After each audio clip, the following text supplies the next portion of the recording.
10, 9, 8, 7, 6, 5, 4, 3, 2, 1, 0.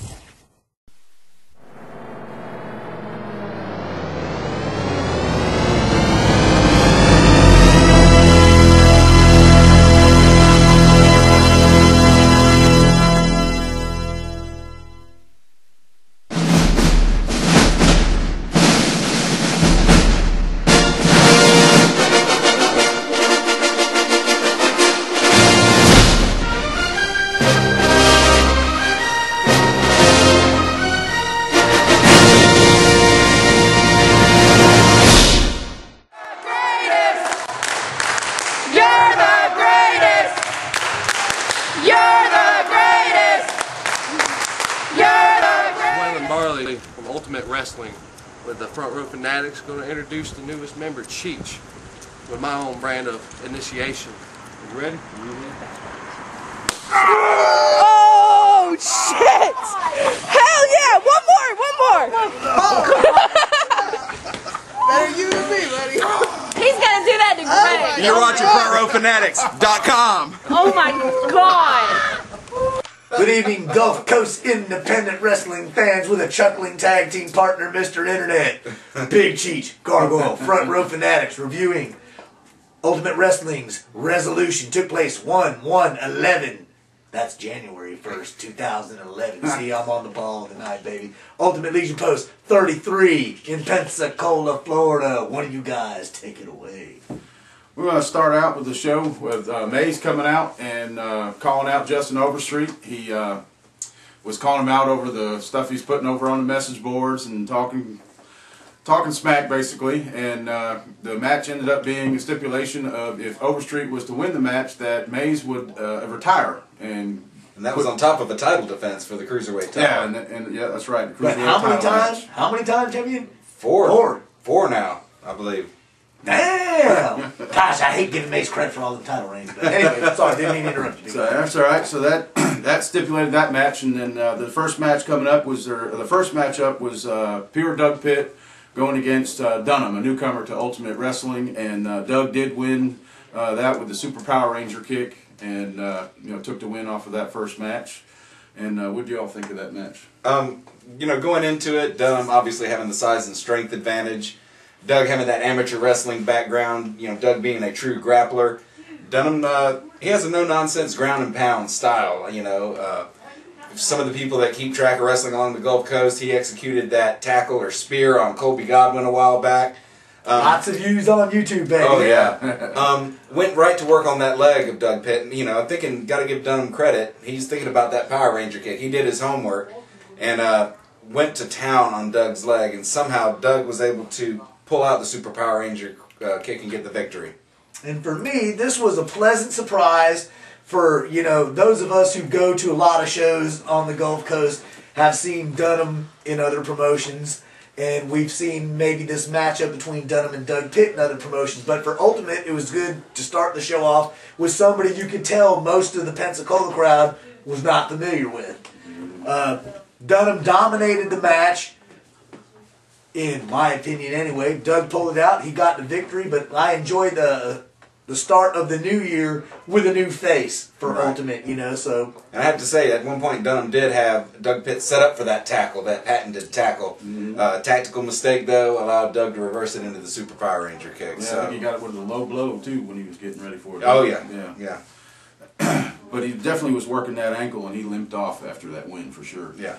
The second match coming up was for the Sterling Championship, and that was with the Suicidal Soldier versus the Tim Haney, Amish Tim Haney, and Soldier did come away with the belt on that one as well. For me, that match was a pretty good match. Haney really impressed me in that match. I was real surprised he was able to keep up with Suicidal Soldier with that high flying. What do you think of that one? Well, first I want to know, is the Amish one still on Rungensprache or whatever that stuff is, Because I've seen a little more, what's the word I'm looking for Mr. Haney. His personality, he's becoming more extroverted. That's what it is. Right, yeah. He's coming out a little more, he's talking a little more to the crowd. He's talking a little more smack on the ring. you know, getting with the crowd a little bit. And that was good because, in my opinion, far too long he was too quiet, shy, you know, not really making attempts to get over with the crowd. But he was excited for the first show of the new year. And Suicidal Soldier was all about business, you know, and I like you, honestly admit, I did not think that Tim Haney would last as long as he did, but he conducted himself quite well, gave a great effort against the Sterling champion, but just came up short, and Soldier, you know, keeps the belt. Well, you know, going into this match, a lot of people are trying different tactics on the unorthodox style of the Suicidal Soldier. And Haney, I have to say, got the early advantage by hitting a big boot right on him, right out the gate. Definitely trying to slow the pace down, wrestle his kind of match. I'm not sure where Tim Haney's head's at, but it seemed like everything Soldier tried, Haney had a counter for, which is good to see. That's what you want to see in a match like that, where you have a mountain of a man going up against a cruiserweight like Suicidal Soldier. Yeah, speed versus brawl. And Haney now claiming his leg drop is the fastest leg drop in the business. I wouldn't call him a mountain of a man. I might call him a banana split or a sundae of a man, but he's not no mountain. He's all soft still, man. At one point in the match, you know, I think Suicidal Soldier tweaked his leg a little bit. One time attempting that Phoenix Splash and was unable to carry it through. By the end of the match, he hit the Phoenix Splash on Tim Haney and was able to retain that Sterling championship. And I just want to say, at the end of the last match, the Doug Pitt versus Dunham, Terry Allen Jones came out and attacked Doug Pitt, subjecting that leg to further injury. And that was cool. And out of the crowd came a familiar face to those keeping up with wrestling on the Gulf Coast, Waylon Barley. Scarface, which man. set up a match between those two later in the night. Yeah, sure. But the end of this match had Suicidal Soldier retaining his Sterling championship. Yeah. I forgot all about that. That was good. Hey, watch out. Those things happen, man. The fourth match coming up, or sorry, the third match coming up was a Canadian superstar, Aeon Flex. Hey, you been doing a Roger dipping into my beer or something already? You're stumbling pretty early, you know what I mean? Versus another newcomer to Ultimate Wrestling, which is Michael Steele. And that was a pretty good match, too. Flex ended up coming to victory of that one with the Elevator DDT, which is, thanks to you, one of my favorite finishing moves. I love me some Elevator DDT.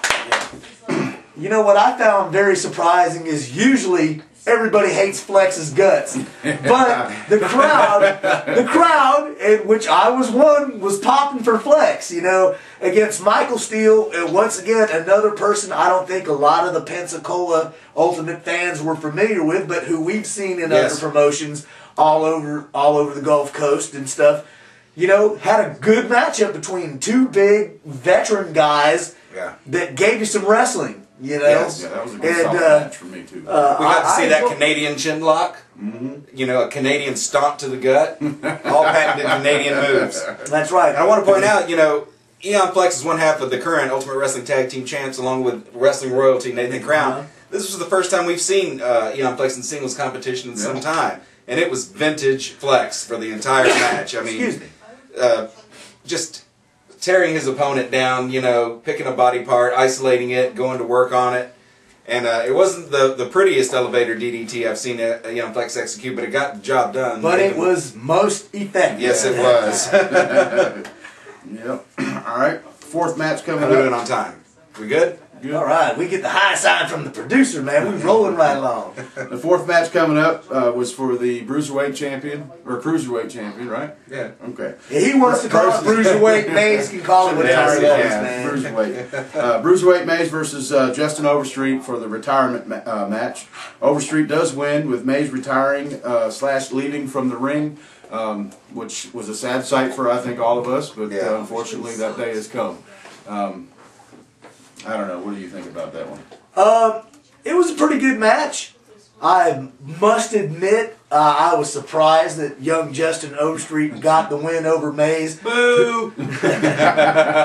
Yes, and as you will know, most of the crowd was not happy with that result. But, you know, I'm not going to pick on young Mr. Overstreet too much. For me, though, a guy...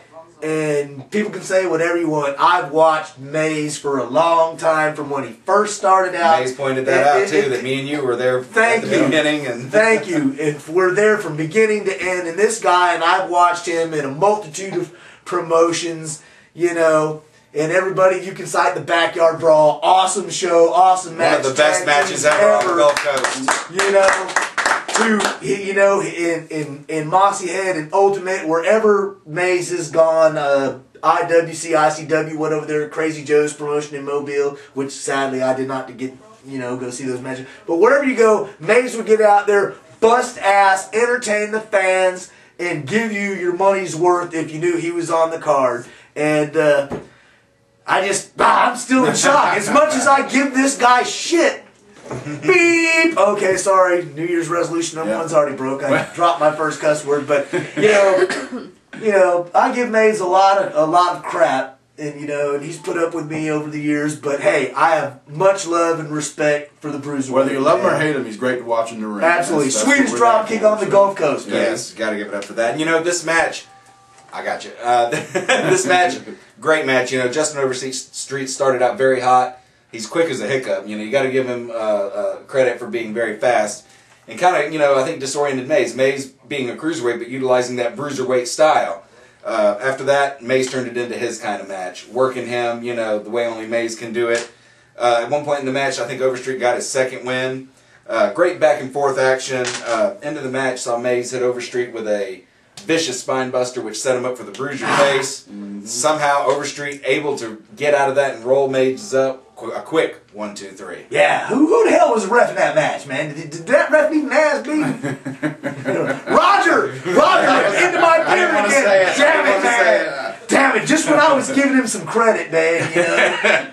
Gosh almighty. Post-match, Maze gave a heartfelt, speech to the crowd and to everybody, thanking him for all the years of booing him or cheering him, whatever it was, the support.